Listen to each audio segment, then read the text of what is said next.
শরীর দুলবে না, মাথা ঝুঁকবে না, সেখানে আল্লাহ আল্লাহ জিকির অঙ্কিত হবে, তুমি সেটা খেয়াল রাখবে। ওই শায়েখ যখন আবার মুরিদ যখন ওই শায়েখের সামনে যায়, উপযুক্ত হলে তাকে রুহের মাকামে সবক দেন। যখনই কলবের মাকাম পরিশুদ্ধ হয়, সাথে সাথে নফসে আম্মারাও পরিশুদ্ধ হয়। যখন তার রুহের মাকামে সবক যায়, তখন তার নফসে লাওয়ামা পবিত্র হয়।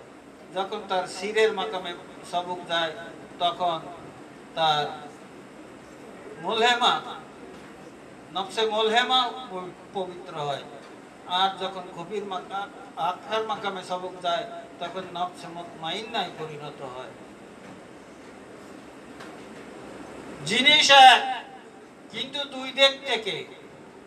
একটা হলো গাছের গুঁড়া কেটে দিয়া, আর একটা হচ্ছে ডাল পালা কাটে, তারপরে দড়ের গুঁড়া কোষো, শিকড় বিকড় কাটো, তারপরে ফেলে দাও। কাদরিয়া, চিশতিয়া, নকশবন্দিয়া, মুজাদ্দিদিয়া শরীয়ত অনুযায়ী আমাদের কারোর সঙ্গে কারো কোনো দ্বিমত নাই। কেমন দ্বিমত নেই? যেমন চার মাযহাবের চার ইমাম চার রকম ফতোয়া দিয়েছেন, অথচ একে অপরকে সম্মান করেছেন। ইমাম শাফি রহমাতুল্লাহ আলাইহি একবার ইমাম আবু হানিফা রহমাতুল্লাহ আলাইহির এলাকায় গেলেন এবং তার মাজার জিয়ারত করলেন এবং হানাফি মাযহাবের নিয়মে নামাজ কালাম আদায় করলেন। তার কাছে প্রশ্ন করা হলো যে আপনি কি হানাফি মাযহাব গ্রহণ করেছেন? বলে না, ইমাম আবু হানিফা হচ্ছে তাসাউফ জগতের প্রবর্তক। আমাদের উস্তাদের সমান মর্যাদা রাখেন, দাদা উস্তাদের সমান মর্যাদা রাখেন, আর তার এখানে এসে আমি আমার মতো চলবো, এই বেয়াদবি আমরা করতে চাই, আমি করতে চাই না।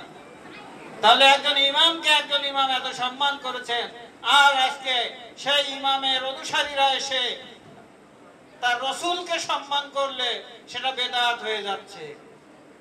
অর্থাৎ আমাদেরকে পথভ্রষ্ট করছে। রাসূল পাক সাল্লাল্লাহু আলাইহি ওয়াসাল্লামের সেই হাদিসটি মনে পড়ে গেল যে শেষ জামানায় এমন একটা সময় আসবে যখন আমার উম্মতদের ঈমান রক্ষা করা খুবই কঠিন হবে আলেমদের ফতোয়াবাজির কারণে।